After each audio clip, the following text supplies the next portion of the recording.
नमस्कार मित्रांनो, स्वागत आहे तुमचं आपलं मराठी नेट के पी या चॅनलमध्ये. तर मित्रांनो, आज आपण पाहणार आहे MPSC जे फॉर्म सुटलेले आहेत त्याचे ऑनलाईन फॉर्म हा कसा भरावा या संदर्भात हा व्हिडिओ तयार केलेला आहे. तत्पूर्वी एक महत्त्वाची गोष्ट सांगते या ठिकाणी. MBA एंट्रन्सचा फॉर्म भरण्याअगोदर तुमच्याकडे फॉर्म भरण्यासाठी तुम्हाला अपर आय डी काढणं गरजेचं आहे. तो अपर आय डी कसा काढायचा या संदर्भात डिटेल्समध्ये व्हिडिओ बनवलेला आहे आपण. तो तुम्हाला वरती आय बटनमध्ये दिसेल आणि त्याची लिंक ही आपण डिस्क्रिप्शनमध्ये पण दिलेले आहे. तो व्हिडिओ त्या डिस्क्रिप्शनमध्ये जाऊन तुम्ही लिंक ओपन करा, व्हिडिओ ओपन होईल. तो व्हिडिओ पाहून तुम्हाला ते अपर आय डी काढायचे आहे. याच पद्धतीने एनरोलमेंट करून घ्यायचं आहे अपर आय डीसाठी. आणि अपर आय डीसाठी तुम्ही जो रजिस्ट्रेशन करणार आहे त्याचा जो 6 अंकी जो पिन आहे तो पण तुम्हाला लक्षात ठेवायचा आहे, या व्हिडिओमध्ये दिसेल. तर त्या पद्धतीने तुम्ही अपर आय डी काढून घ्या. आपण या ठिकाणी व्हिडिओला सुरुवात करू. अपर आय डी काढून झाल्यानंतर आपल्याला या वेबसाईटवरती यायचं आहे. ही जी वेबसाईट आहे या वेबसाईटची लिंक तुम्हाला डिस्क्रिप्शनमध्ये दिली आहे. या वेबसाईटवर आल्यानंतर या ठिकाणी तुम्ही खाली पाहू शकता CET एक्झामिनेशन पोर्टल. या लिंकवर आपल्याला क्लिक करायचं आहे. 2026-27 याच्यावर क्लिक केल्यानंतर या ठिकाणी फॉर्म भरण्याचा इंटरफेस ओपन होईल. तर या ठिकाणी रजिस्टर या बटनावर आपल्याला क्लिक करून घ्यायचं आहे. या बटनावर क्लिक केल्यानंतर या ठिकाणी तुम्हाला तुमचा ईमेल आय डी टाकायचा आहे. एखादा स्ट्रॉंग पासवर्ड या ठिकाणी टाकून घ्या तुम्ही. तोच पासवर्ड खालच्या कॉलममध्ये पण टाकून घ्यायचा आहे. त्याच्यानंतर ज्या पद्धतीने तुमचं आधार कार्डवर नाव आहे त्या पद्धतीने या ठिकाणी तुमचं नाव टाकून घ्यायचं आहे. त्याच्यामुळं तुम्ही तुमचं आधार कार्डवर जर स्पेलिंग मिस्टेक वगैरे असेल तर ते आत्ताच करेक्शन करून घ्या. त्याच्यानंतर इथं जन्मतारीख तुमची टाकून घ्यायची आहे. हे सर्व माहिती टाकल्यानंतर आपल्याला या ठिकाणी रजिस्टरचं हे बटन दिसतं, याच्यावर आपल्याला क्लिक करून घ्यायचं आहे. या ठिकाणी आपण सर्व डिटेल्स टाकून घेतली. त्याच्यानंतर रजिस्ट्रेशन या बटनावर आपण क्लिक करून घेऊ.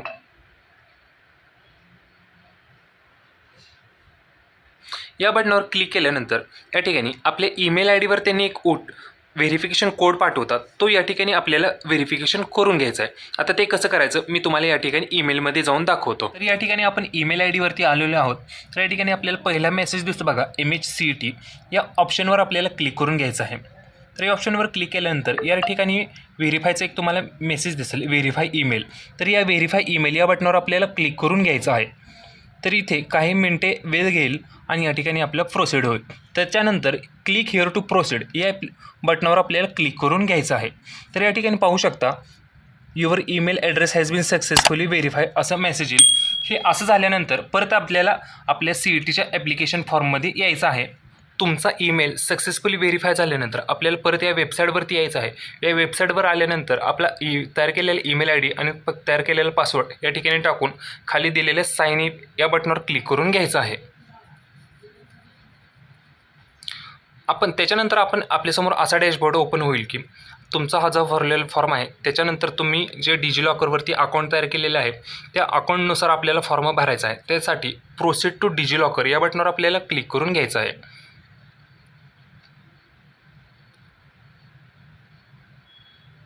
त्याच्यानंतर जे डिजिलॉकरचे जे परमिशन असतील ते आपल्याला टाकून द्यायचे आहेत या ठिकाणी. त्यासाठी आपल्याला या ठिकाणी आपला आधार कार्ड नंबर टाकून घ्यायचा आहे. आधार कार्ड नंबर टाकल्यानंतर नेक्स्ट या बटनावर क्लिक करून घ्यायचा आहे. त्याच्यानंतर आपल्या आधार कार्डला जो नंबर लिंक आहे त्या नंबरवर एक OTP येईल. तो OTP आपल्याला या ठिकाणी टाकून सबमिट ऑप्शनवर क्लिक करून घ्यायचा आहे.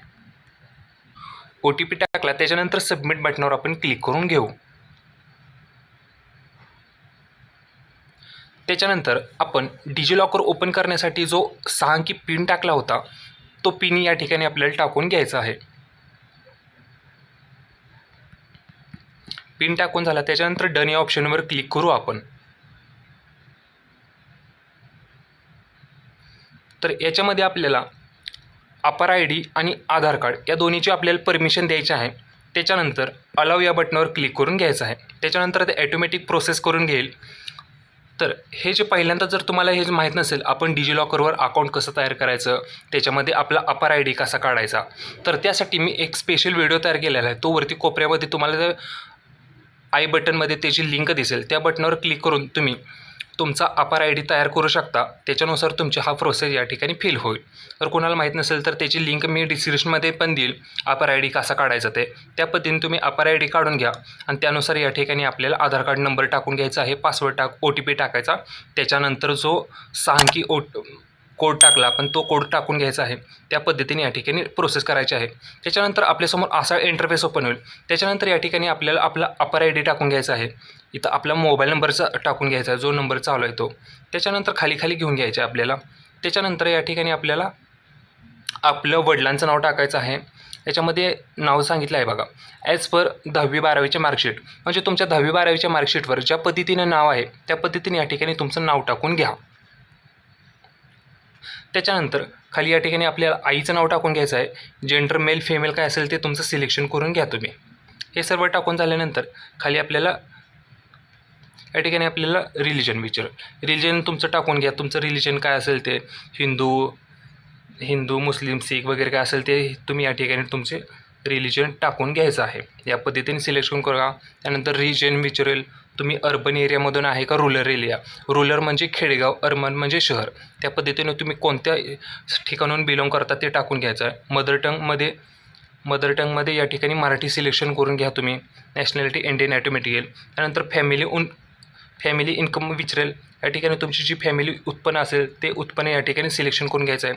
तुम्ही जर मॅरिड अनमॅरिड काय असाल ते या ठिकाणी सिलेक्शन करून घ्या. जर तुम्ही एखादी व्यक्ती मॅरिड असेल तर त्यांनी मॅरिड करून तिथं तुमच्या मिस्टरांचं वगैरे तुमचं पतीचं वगैरे असं नाव या ठिकाणी टाकून घ्यायचं आहे. हे टाकून झाल्यानंतर या ठिकाणी खाली आपल्याला ॲड्रेस टाकून घ्यायचा आहे. ॲड्रेस लाईन 1 लाईन 2 हे टाकून घ्यायचं आहे. ॲट पोस्ट तुमच्या गावाचं नाव टाका. त्याच्यानंतर एखाद्या ठिकाणाचं नाव टाका तुम्ही ज्या ठिकाणी राहता. ह्या ठिकाणी स्टेटमध्ये महाराष्ट्र सिलेक्शन करून घ्या. डिस्ट्रिक्टमध्ये तुम्ही कोणत्या जिल्ह्यातून येतात ते जिल्हा सिलेक्ट करा. या ठिकाणी तालुका सिलेक्शन करून घ्यायचा आहे. त्याच्यानंतर त्या तालुक्यामध्ये तुम्ही कोणत्या गावात राहता गाव सिलेक्शन करून घ्या. त्यानंतर तुम्ही ज्या गावात राहता त्या गावाचा पिनकोड या ठिकाणी टाकून घ्यायचा आहे. त्याच्यानंतर खाली आपल्याला एक अल्टरनेट मोबाईल नंबर द्यायचा आहे. वरती जो नंबर दिला तो सोडून खाली एक दुसरा अल्टरनेट नंबर या ठिकाणी टाकून द्यायचा आहे. हे सर्व झाल्यानंतर जर तुमचा permanent and correspondent address same असेल तर या बटनावर आपल्याला क्लिक करून घ्यायचं आहे. हे सर्व माहिती टाकून घेतली आपण. त्याच्यानंतर अदर डिटेल्समध्ये या ठिकाणी आपल्याला डोमासेल स्टेट महाराष्ट्र येस करून घ्यायचं आहे. डिसेबिलिटी आहे किंवा नाही यासाठी येस नो करून घ्या. त्याच्यानंतर तुम्हाला या ठिकाणी 10वीचं पासिंग इयर विचारेल. तुमची 10वी कधी पासआउट झाला ते वर्ष या ठिकाणी टाकून घ्यायचं आहे. त्यानंतर 10वीला टोटल पर्सेंटेज किती होते ते पर्सेंटेज या ठिकाणी तुम्ही लिहून घ्यायचे आहेत. हे सर्व टाकून झाल्यानंतर विचारेल तुम्हाला 10वीला कोणता बोर्ड होता. तो बोर्ड या ठिकाणी सिलेक्शन करून घ्या. काही लोकांचं बोर्ड असतील महाराष्ट्र स्टेट बोर्ड, काही लोकांचे बोर्ड असतील CBSE वगैरे अजून कोणत्या तर स्टेटमधून झालेला तो बोर्ड असेल तो बोर्ड टाकून घ्या. त्याच्यानंतर तुमची 10वी कोणत्या स्टेटमधून झाली ते स्टेट या ठिकाणी सिलेक्शन करून घ्यायचं आहे. या पद्धतीने तुम्ही सिलेक्शन करून घ्या. महाराष्ट्र वगैरे काय असेल ते सिलेक्शन करून घ्या. त्याच्यानंतर या ठिकाणी तुम्हाला विचारेल बघा हा जो ऑप्शन आहे त्या ऑप्शनमध्ये तुम्हाला विचारेल की तुमची ही 12वी आत्ता तुम्ही 12वी चालू आहे का तुमची 12वी ही कंप्लीट झाली आहे. ज्या लोकांची 12वी चालू आहे तर या ठिकाणी त्यांनी येस करून घ्यायचं आहे. आणि ज्यांनी आता 12वी ज्यांची कंप्लीट आहे त्यांनी नो बटनावर क्लिक करून घ्यायचं आहे आणि या ठिकाणी 12वीची सर्व इन्फॉर्मेशन टाकून द्यायची आहे. 12वी कधी पास झाला, 12वीला कोणतं बोर्ड होतं, 12वीला कसं मार्क्स होते का पर्सेंटेज होते ते टाकून घ्यायचं आहे. त्याच्यानंतर आउट ऑफमध्ये तुम्हाला कितीपैकी किती मार्क्स पडले हे टाकून घ्यायचं आहे. त्याच्यानंतर या ठिकाणी ॲटोमॅटिक पर्सेंटेज येतील. या पद्धतीने तुम्ही सर्व इन्फॉर्मेशन टाकून घ्या. त्याच्यानंतर या परमिशन द्यायची आहे या ठिकाणी क्लिक करून घ्यायचं आहे. त्याच्यानंतर सेव्ह अँड चेंज या बटनावर आपल्याला क्लिक करून घ्यायचं आहे. त्यानंतर आपल्याला या ठिकाणी CET रजिस्ट्रेशन हे बटन दिसत आहे. या बटनावर आपल्याला क्लिक करून घ्यायचं आहे. या बटनावर क्लिक केल्यानंतर या ठिकाणी तुम्ही पाहू शकता इथे MBA CET आणि MMA CET हे बटन आहे. याच्यावर आपल्याला क्लिक करून घ्यायचं आहे. या बटनावर क्लिक केल्यानंतर या ठिकाणी आपल्याला मोबाईल एक OTP येईल. आपला जो नंबर आपण दिला होता पहिल्यांदा त्याच्यावर OTP येईल. तो OTP आपल्याला या ठिकाणी टाकून घ्यायचा आहे.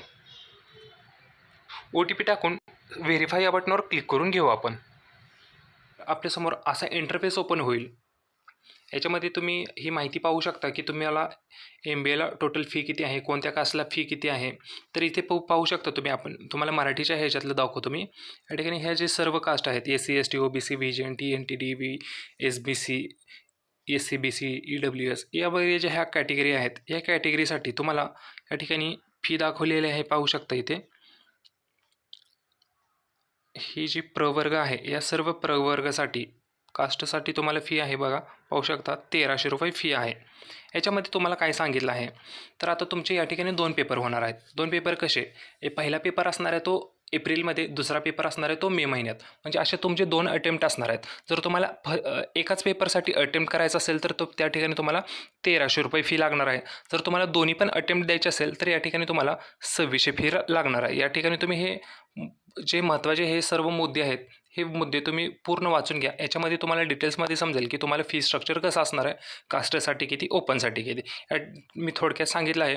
पेपर 1साठी तुम्हाला 1300 फी लागणार आहे आणि पेपर दोन्ही पण जर देणार असेल तर 2600 फी लागणार आहे. तसंच ओपनसाठी एक पेपरसाठी तुम्हाला 1500 रुपये फी लागणार आहे आणि जर तुम्हाला दोन्ही पेपर द्यायचे असतील, दोन्ही अटेम्प्ट द्यायचे असेल तर तुम्हाला 3000 रुपये फी लागणार आहे. या पद्धतीने या ठिकाणी ही माहिती सांगली आहे. त्याच्यानंतर आपल्याला खालच्या या बटनावर आपल्याला क्लिक करून घ्यायचं आहे. हे बटन दिसतं, याच्यावर क्लिक करून घ्या. त्याच्यानंतर कंप्लीट प्रोसेस या बटनावर आपल्याला क्लिक करून घ्यायचं आहे. त्याच्यानंतर आपण जेवढी पण डिटेल्स भरली ती या ठिकाणी सर्व डिटेल दिसेल आपल्याला. ती एकदा चेक करून घ्यायची आहे, सर्व व्यवस्थित डिटेल्स भरलेली बरोबर आहे का नाही व्यवस्थित खात्री करून घ्या. त्याच्यानंतर सेव्ह अँड प्रोसीड या बटनावर क्लिक करून घ्यायचं आहे. समजा या ठिकाणी एखाद्याची डिटेल्स भरताना चुकले, स्पेलिंग मिस्टेक वगैरे झाली असेल असं तुम्हाला जाणवलं तर त्यांनी काय करायचं आहे, तर या ठिकाणी आपल्याला परत एकदा डॅशबोर्डला जायचं आहे. डॅशबोर्डला गेल्यानंतर या ठिकाणी कोपऱ्यात आपलं नावाचं एक प्रोफाईल दिसेल. त्या प्रोफाईलवर जाऊन त्या ठिकाणी आपण जी डिटेल्स भरली ती पेज ओपन होईल. त्याच्यामध्ये ते करेक्शन करायचं आहे. त्याच्यानंतर खाली सेव्ह चेंज या बटनावर क्लिक करून घ्यायचं आहे.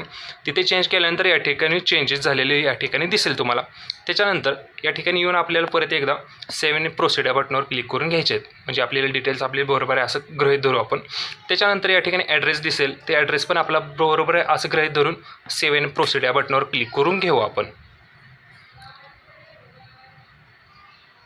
त्याच्यानंतर या ठिकाणी आपल्याला डोमासिलचे डिटेल्स विचारेल.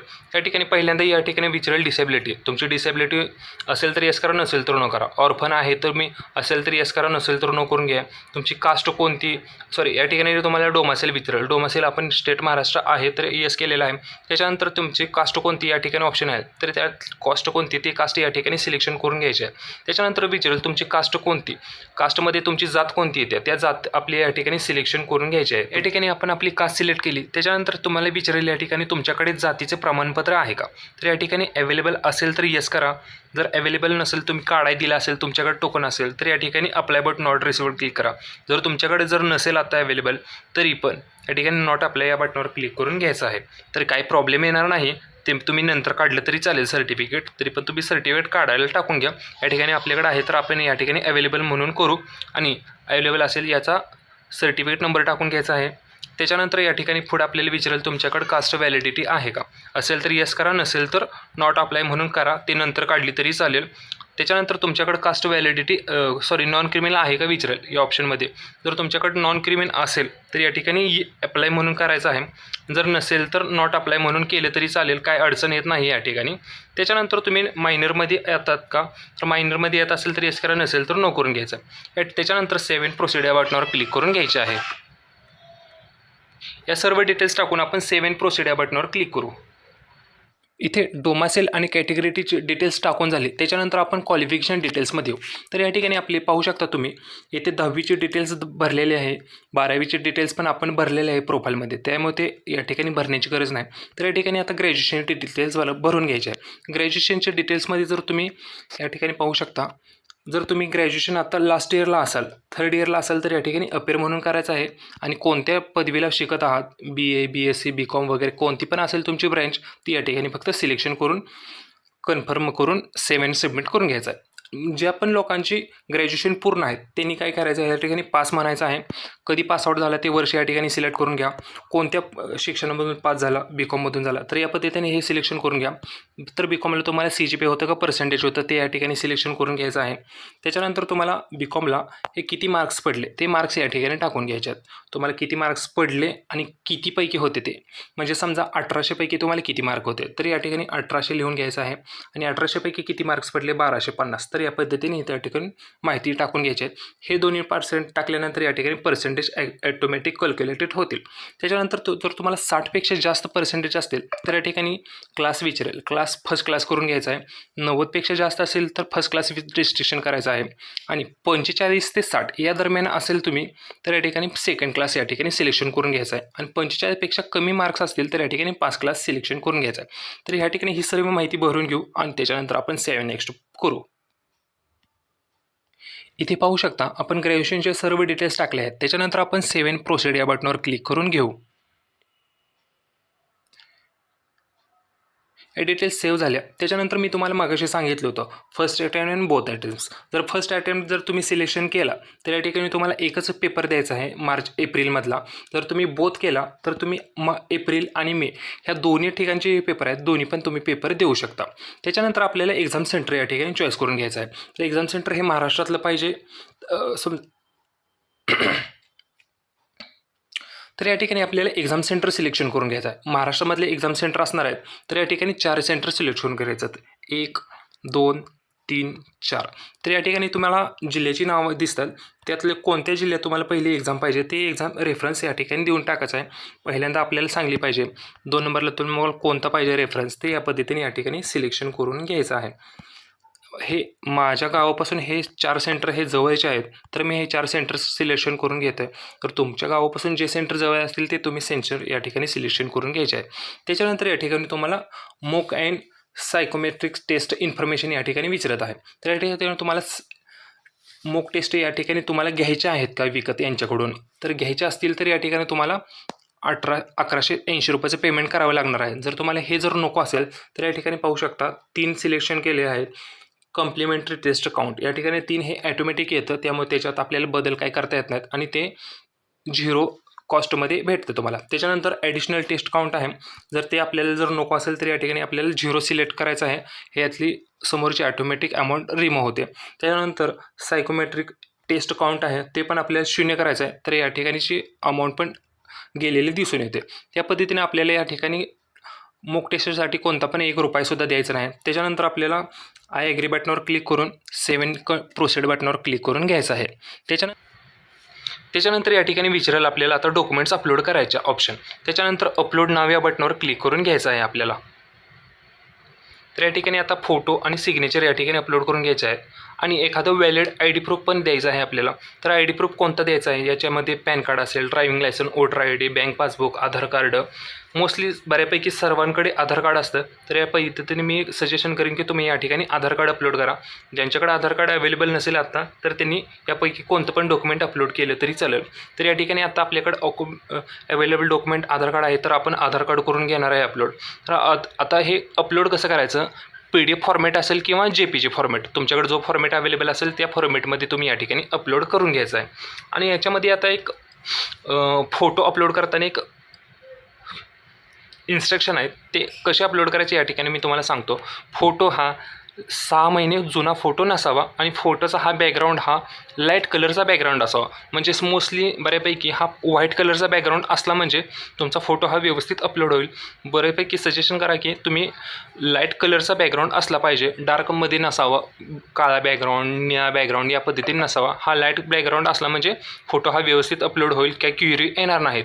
त्याच्यानंतर सिग्नेचर अपलोड करताना सिग्नेचर ही ब्ल्यू किंवा ब्लॅक या दोन्हीपैकी कोणत्या पण पेननं केलेले सिग्नेचर असावे, ती या ठिकाणी अपलोड करून घ्यायची आहे. त्याच्यानंतर अपलोड करण्याची साईज ही फोटो तुमचा जो आयडेंटिटी साईज फोटो आहे त्याची साईज 20 KB ते 5 MB असणार आहे आणि सिग्नेचरची साईज हे 20 KB ते 2 MB असणार आहे. तर या ठिकाणी आपण ऑलरेडी स्कॅन करून ठेवले आहेत. तर आपण हे अपलोड कसे करायचे या ठिकाणी तुम्हाला दाखवतो. फोटो अपलोड करताना या ठिकाणी ॲड फोटो या बटनावर क्लिक करून घ्यायचं आहे. त्याच्यानंतर आपण आपल्या गॅलरीमध्ये येऊ, त्याच्यामधून आपल्याला हा आपला फोटो असा चॉईस करून घ्यायचा आहे. पाहू शकता या ठिकाणी फोटो अपलोड होत आहे. पाहू शकता फोटो अपलोड झालेला आहे. त्याच्यानंतर सेव्ह या बटनावर आपण क्लिक करून घेऊ. त्याच्यानंतर फोटो कॅप्चर केल्यानंतर या ठिकाणी ॲडजस्टमेंट करायचं आहे. तुम्हाला पाहिजे तशा पद्धतीने फोटो हा क्रॉप करून घेऊ आपण. जर क्रॉप करायचा असेल तर करू शकता, नसेल तर नाही केलं तरी चालेल क्रॉप. त्याच्यानंतर डायरेक्ट क्रॉप या बटनावर क्लिक करून घ्यायचं आहे. त्याच्यानंतर हे वरखाली ॲडजस्टमेंट करून घ्यायचं या पद्धतीने व्यवस्थित फोटो दिसेल असा. त्याच्यानंतर क्रॉप अँड अप्लाय या बटनावर क्लिक करून घ्यायचं आहे आपल्याला. पाहू शकता फोटो अपलोड झालेला आहे. याच पद्धतीने सिग्नेचर पण करायचं आहे. त्यासाठी सिग्नेचरच्या बॉक्समध्ये ॲड फोटो बटनावर क्लिक करून घेऊ. ड्रॉप अँड डाऊन या बटनावर क्लिक करून घ्यायचे आहे. याच्यामध्ये सिग्नेचर चॉईस करून घ्यायचे आहे. सिग्नेचर चॉईसेबल केली त्याच्यानंतर सेव्ह बटनावर क्लिक करून घ्यायचं आहे. त्याच्यानंतर मगाशी सांगितल्या पद्धतीने या ठिकाणी सिग्नेचर क्रॉप करून घ्यायचे आहे. या पद्धतीने सिग्नेचर व्यवस्थित बसून घ्यायचे आहे पाहिजे तेवढी आपल्याला साईजमध्ये. त्याच्यानंतर क्रॉप अँड अप्लाय या बटनावर क्लिक करून घ्यायचं आहे. पाहू शकता फोटो सिग्नेचर अपलोड झालेले आहे. त्याच्यानंतर या ठिकाणी आय डी प्रूफ करायचा आहे. आय डी प्रूफमध्ये आपण काय करणार होतो, आधार कार्ड. त्याच्यामध्ये आधार कार्ड सिलेक्शन करून घ्यायचं आहे. त्याच्यानंतर अपलोड डॉक्युमेंट्स या बटनावर क्लिक करून घेऊ आपण. त्याच्यानंतर गॅलरीमध्ये येऊ किंवा फाईल मॅनेजरमध्ये येऊ. त्याच्यामध्ये आपलं आधार कार्ड या ठिकाणी चॉईस करून घ्यायचं आहे. आधार कार्डची PDF असेल किंवा आधार कार्डचा फोटो असेल, या पद्धतीने या ठिकाणी आपल्याला सिलेक्शन करून घ्यायचं आहे. तर या ठिकाणी पाहू शकता आपण या ठिकाणी आधार कार्डचा फोटो अपलोड केलेला आहे. त्याच्यानंतर आपण खाली सबमिट या ऑप्शनवर क्लिक करून घेऊ. या ठिकाणी आपला फोटो सिग्नेचर डॉक्युमेंट सगळं सेव्ह झाले. त्याच्यानंतर आपल्याला एकदा फॉर्म प्रिव्ह्यू ओपन होतो. एकदा हा भरलेला फॉर्म आपण व्यवस्थित चेक करून घ्यायचा आहे. याच्यामध्ये फॉर्म आपण न चेक करता सबमिट केला तर त्याच्यामध्ये आपल्याला काही चेंजेस करता येणार नाही. त्यामुळे हा फायनल प्रिव्ह्यू आहे. त्यामुळे हा फॉर्म व्यवस्थित भरला आहे का नाही एकदा चेक करून घ्या. याच्यामध्ये सर्व डिटेल्स दिलेले आहेत. फॉर्म कसा चेक कर वगैरे भरलेला आपल्याला दिसतो. तो फॉर्म व्यवस्थित चेक करून घ्या. जर एखादी मिस्टेक असेल तर या ठिकाणी तुम्हाला पाहू शकता या ठिकाणी एडिटचे बटन दिलेले आहेत. त्या एडिटच्या बटनावर जाऊन तुम्ही ते डिटेल्स व्हेरीफाय किंवा चेंज करू शकता. जर सर्व डिटेल्स बरोबर असतील तर आपल्याला या आय कन्फर्म या बटनावर क्लिक करून घ्यायचं आहे. क्लिक केलं त्याच्यानंतर कंटिन्यू बटनावर क्लिक करून घ्यायचं आहे. या पद्धतीने फॉर्म आपण चेक केला. त्याच्यानंतर आपल्याला पेमेंट करून घ्यायचं आहे. पेमेंट करण्यासाठी आपल्याला येस या बटनावर क्लिक करून घ्यायचं आहे. त्याच्यानंतर आपल्यासमोर पेमेंट करायचे ऑप्शन ओपन होतील. तर या ठिकाणी आता 2600 रुपये फी दाखवत आहे. कारण 2600 का दाखवते, कारण आपण 2 अटेम्प्ट या ठिकाणी घेतलेले आहेत. 2 अटेम्प्ट आणि आपले कास्टमध्ये येतं. तर कास्टवाल्यांना फी किती होती, 1300 रुपये फी होती एका पेपरसाठी. तर आपण 2 अटेम्प्ट केले त्याच्यामुळे 2600 रुपये फी दाखवत आहे. त्याच्यानंतर टोटल ॲप्लिकेबल या बटनावर आपल्याला क्लिक करून घ्यायचं आहे. त्याच्यानंतर प्रोसीड आणि पेमेंट या बटनावर क्लिक करून घेऊ आपण. याच्यामध्ये वेगवेगळे ऑप्शन दिसतील पेमेंट करण्यासाठी. Debit card, credit card, pay वाय, UPI, नेट बँकिंग, वॉलेट. तर या ठिकाणी सगळ्यात सोपं ऑप्शन आहे 2 नंबरचा पे विथ UPI या बटनावर क्लिक करायचं आहे. जर तुमच्याकडे कोणत्याही यातलं UPIचं ऑप्शन असेल तर या ठिकाणी UPI ID टाकून व्हेरीफाय करायचं आहे आणि मेक पेमेंट या ऑप्शनवर क्लिक करून घ्यायचं आहे. म्हणजे तुमच्या मोबाईलवर एक रिक्वेस्ट जाईल, त्याच्यातून तुम्ही पेमेंट करून घ्यायचं आहे. जर तुम्हाला QR माध्यमातून पेमेंट करायचं असेल तर या ठिकाणी इथे पाहू शकता पे विथ UPI QR या बटनावर क्लिक करून घ्यायचं आहे.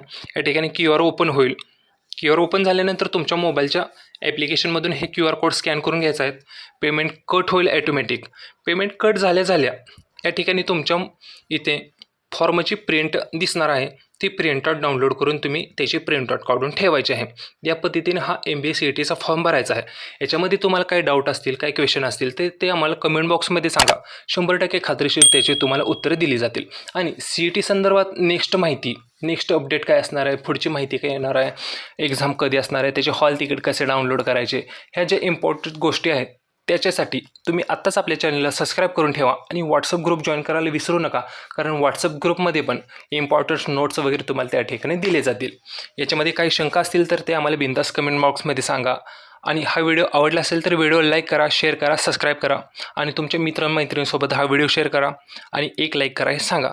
जय हिंद, जय महाराष्ट्र.